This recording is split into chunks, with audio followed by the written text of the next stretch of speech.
Lors de la Coupe du Monde 2030, les 3 premiers matchs de cette édition auront lieu en Uruguay pour fêter le centenaire de la toute première édition de la Coupe du Monde en 1930. Et pour cette occasion, pourquoi pas ne pas revenir aux origines de la Coupe du Monde, justement en Uruguay en 1930. Pourquoi avoir créé un tel événement? Qui a eu l'idée? Quelles équipes ont été sélectionnées pour participer à cette toute première édition de la Coupe du Monde? Quel parcours a fait la France? Toutes ces questions, je vais y répondre pendant cette vidéo. Juste avant que celle-ci ne continue, n'hésitez pas à vous abonner, à liker, à partager cette vidéo. Tous mes réseaux sont en description, n'hésitez pas à les rejoindre.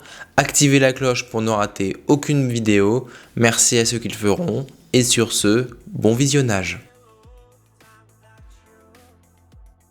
Mais alors, d'où est-ce qu'elle vient cette idée de Coupe du Monde? Cette idée, elle vient d'un Français, Jules Rimet. Avocat de formation, il s'intéresse de plus en plus au football au cours du début du XXe siècle et finit même par être président de la FIFA pendant 33 ans, de 1921 à 1954. Au moment où il est élu en 1921, il n'y a que très peu de membres au sein de la FIFA, seulement 12, avec aucun pays du Commonwealth, ou encore même pas l'Uruguay qui pourtant accueillera la Coupe du Monde de 1930. Pourtant, au Congrès d'Amsterdam en 1928, Jules Rimet va mettre sur la table une idée: rassembler les pays autour d'une Coupe du Monde. Cette valeur de vouloir rassembler les gens, dit-il, est notamment issue de son éducation très catholique. Et pour cette première édition, Jules Rimet choisit l'Uruguay. Et il y a plusieurs raisons à cela. La première, c'est que sur un point purement footballistique, l'Uruguay est une référence à ce moment-là, puisqu'elle vient de remporter les 2 dernières éditions des Jeux Olympiques en discipline de football, en 1924 et en 1928. De plus, l'année 1930 marque pour l'Uruguay le centenaire de son indépendance, ce qui rendra l'événement encore plus fort et bénéficiera à son rayonnement. De plus, l'Uruguay s'engage à payer tous les frais de transport et les frais d'hôtel sur place. Mais il y a un problème pour certaines délégations, le problème de la distance. En effet, en 1930, il faut traverser l'océan en bateau pour rejoindre l'Uruguay et une distance Europe-Uruguay, c'est à peu près 14 jours de bateau. Seules la France, la Yougoslavie, la Roumanie ainsi que la Belgique acceptent de participer à cette Coupe du Monde. Mais alors, comment fait-on pour y participer? Eh bien c'est simple, la FIFA a fixé un nombre maximum de pays, 16 qu'elle espère avoir, mais seulement 13 pays se portent candidats et donc s'auto-sélectionnent pour participer à cette Coupe du Monde. Pour accueillir les matchs, l'Uruguay met à disposition 3 stades, dont un construit pour l'occasion. Le stade Pocitos, aujourd'hui détruit, a accueilli notamment le tout premier match de l'équipe de France, mais on y reviendra tout à l'heure. Le stade Grande Parc Central, qui est d'un des plus vieux stades du monde puisqu'il a été construit en 1900, qui est toujours debout aujourd'hui, il compte à peu près 20 000 places. Ensuite, construit pour l'occasion le stade du Centenario, du centenaire, dont les chiffres défient tous les records. En effet, sa construction a commencé en janvier 1930, 7 mois seulement avant le coup d'envoi de la Coupe du Monde. Il est terminé dans les temps avec 80 000 places, alors qu'à la base on avait prévu un stade de 100 places, mais à cause des courts délais, le nombre de places a dû être réduit pour pouvoir finir dans les temps. C'est ce stade qui en 2030 accueillera les premiers matchs de la Coupe du Monde. En termes de pays donc, nous avons les 4 pays européens que j'ai cités plus tôt. On a 2 pays d'Amérique du Nord avec les États-Unis et le Mexique. Et sinon, le reste, ce sont des pays autour de l'Uruguay, des pays d'Amérique du Sud. On a l'Argentine, la Bolivie, le Brésil, le Chili, le Paraguay, le Pérou et l'Uruguay. La compétition se déroule entre le 13 et le 30 juillet et décernera le tout premier titre de champion du monde de l'histoire. S'il y a bien quelque chose qui n'a pas changé dans ce format de la Coupe du Monde, c'est le tirage au sort. Sauf que vous l'avez compris, il y a 13 équipes. Et trouver un multiple de 13, c'est impossible, il n'y en a pas. Donc pour cela, on va rester sur 4 groupes, 3 groupes de 3 et un groupe de 4 qui sera le groupe 1. Mais avant, donc, pour réaliser ce tirage au sort, les équipes sont divisées en chapeaux. Le premier, les têtes de série avec le Brésil, l'Argentine et l'Uruguay. Le deuxième, les équipes européennes. Et le troisième, tous les autres. Le tirage au sort est réalisé le 7 juillet, soit une semaine avant le début de la compétition. Et ce dernier donne lieu au groupe suivant. Le groupe 1 avec l'Argentine, la France, le Chili et le Mexique. Le groupe 2 avec le Brésil, la Yougoslavie et la Bolivie. Le groupe 3 avec l'Uruguay, la Roumanie et le Pérou. Le groupe 4, les États-Unis, le Paraguay avec la Belgique. Pour ce qui est du tableau final, c'est assez simple. Tous les premiers de groupe seront directement qualifiés pour les demi-finales. Les affiches des demi-finales seront données à l'issue d'un nouveau tirage au sort après la phase de groupe. Nous avons pas un, mais 2 matchs d'ouverture pour cette Coupe du Monde. En effet, la Belgique affronte le Mexique le 13 juin à 15h et dans le même temps, la France affronte le Mexique. Alors je préfère le dire, il n'y aura pas beaucoup d'images, d'illustrations puisqu'on n'a pas beaucoup d'archives et on va commencer par le tout premier but de l'histoire de la Coupe du Monde qui est inscrit par un Français. Et vu qu'on n'a pas d'image du but de Lucien Laurent, je préfère laisser le concerné parler directement. Verratti qui est lié droit, il centre, il s'en va, il dribble en arrière, centre en retrait, et moi qui ai suivi, hop, dans la lucarne. Et but. Et but.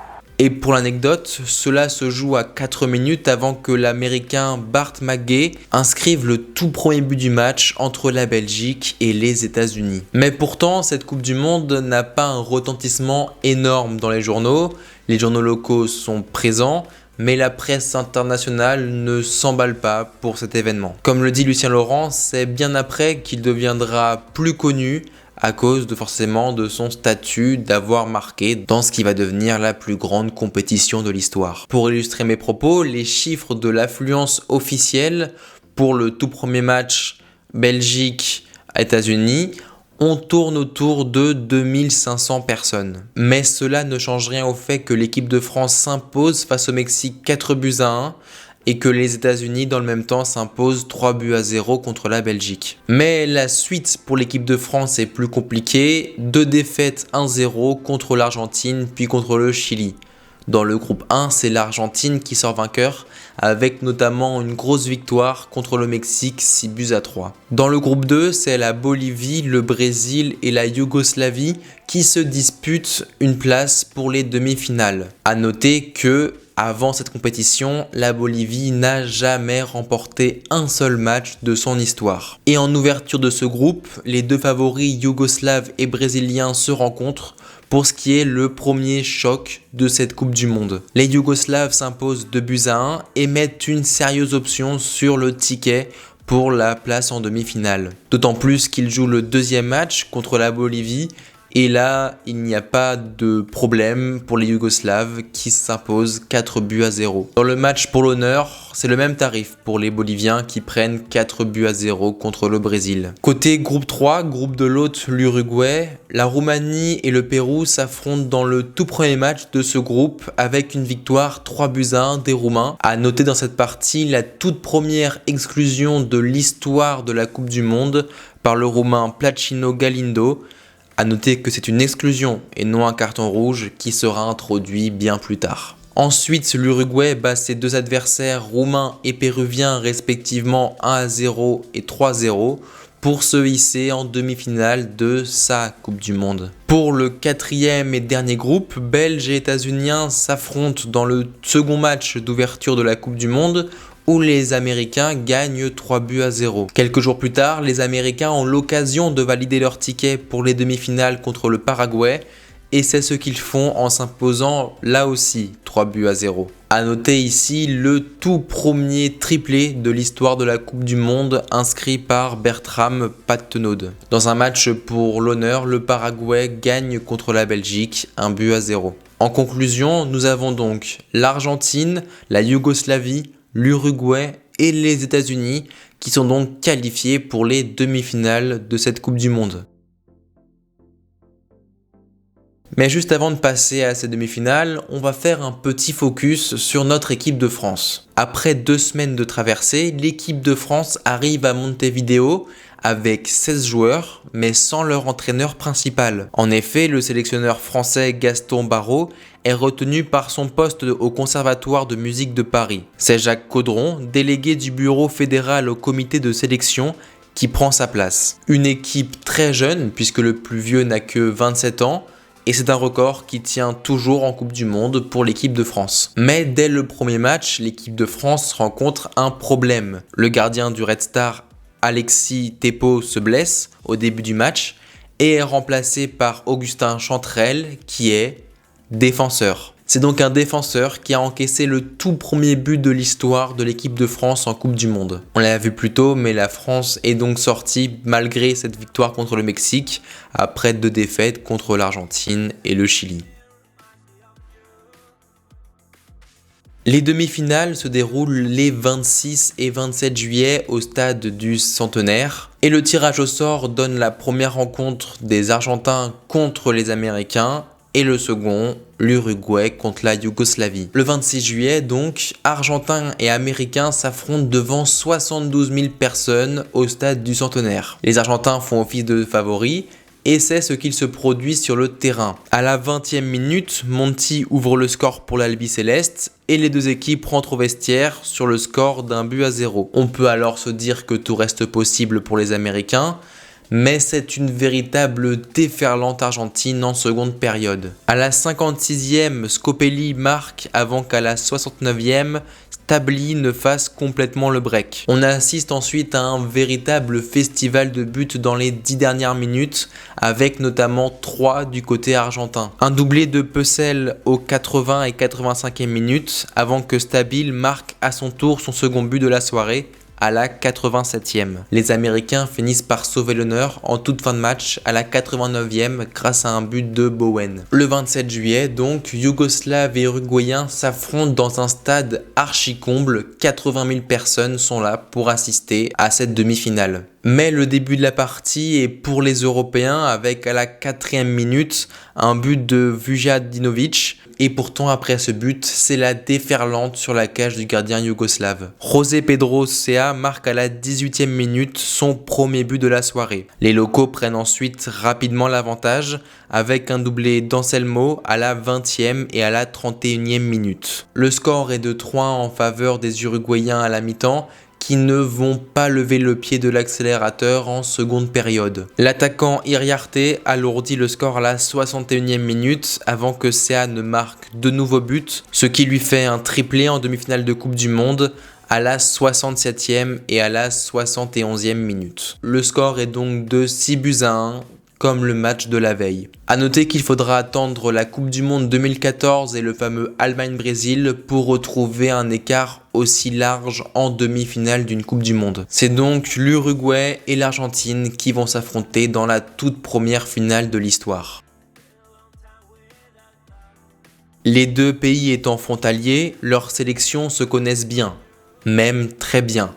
En effet, entre 1901, leur première rencontre, et 1930, ils ont joué une centaine de matchs les uns contre les autres. Cette finale n'est pas non plus la première finale Argentine-Uruguay, puisque c'est la même affiche qu'on avait en 1928 lors des Jeux Olympiques.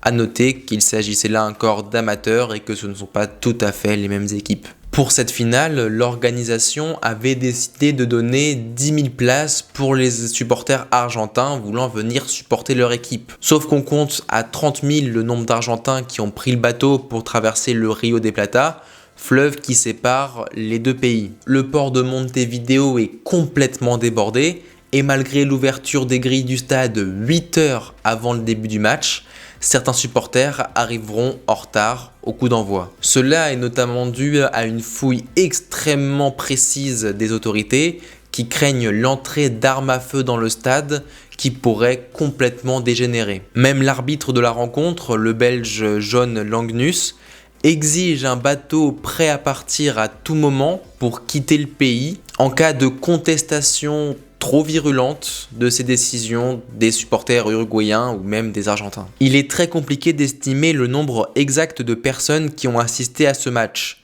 Les sources officielles disent précisément 66 346 personnes, mais pour d'autres c'était beaucoup plus, on monte à 90-95 000 personnes et certains vont jusqu'à dire qu'ils étaient 108 000 dans le stade. Le coup d'envoi de la finale est donné le 30 juillet à 16h45 heure locale par l'arbitre belge. Le premier but est à la 12e minute avec une frappe croisée de Dorado qui vient tromper une première fois le gardien argentin Botasso. Mais à la 20e minute, l'Argentine réagit par l'intermédiaire de deux buteurs qu'il était aussi en demi-finale. Peucel donc à la 20e minute qui élimine son vis-à-vis avant de finir face au gardien Balestrero. Et dans la foulée, à la 37e, suite à un cafouillage dans la surface, Stabile reprend le ballon et envoie une frappe du gauche qui donne l'avantage à l'Albiceleste. Les Uruguayens rentrent donc au vestiaire avec un but de retard et le retour des vestiaires n'est pas très convaincant pour les Uruguayens puisque l'Argentine manque par deux fois d'aggraver le score avec notamment une fois où il touche la barre. Mais la réaction uruguayenne se fait à la 57e minute quand CA égalise et remet les deux équipes à la hauteur. La confiance a changé de camp, les Uruguayens attaquent beaucoup plus et à la 67e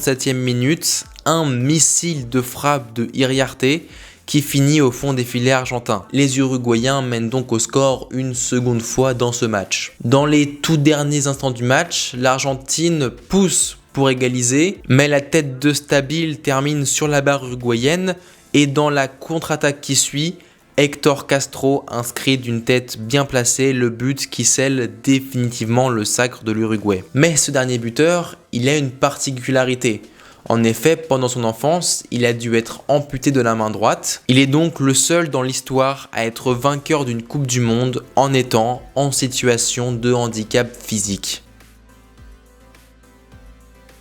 L'Uruguay s'impose donc 4-2 dans une finale très prolifique en termes de buts. C'est le président de la FIFA, Jules Rimet, qui remet le trophée au capitaine de l'Uruguay, Nasazzi. A noter que ce trophée de 6 kg et de 34 cm de haut, en argent, représente la déesse grecque Nike et portera par la suite le nom du fondateur de la Coupe du Monde, Jules Rimet. Ce trophée a d'ailleurs une histoire très particulière qui fera l'objet d'une prochaine vidéo. Ce trophée-là sera remis au vainqueur de la Coupe du Monde jusqu'en 1970 et en 1974, Franz Beckenbauer soulèvera pour la toute première fois le trophée que l'on connaît actuellement. La fête envahit les rues de Montevideo pour fêter la victoire, si bien que le gouvernement a déclaré ce 30 juillet jour de fête nationale et que le lendemain, le 31 juillet 1930, a été déclaré férié pour tous les Uruguayens.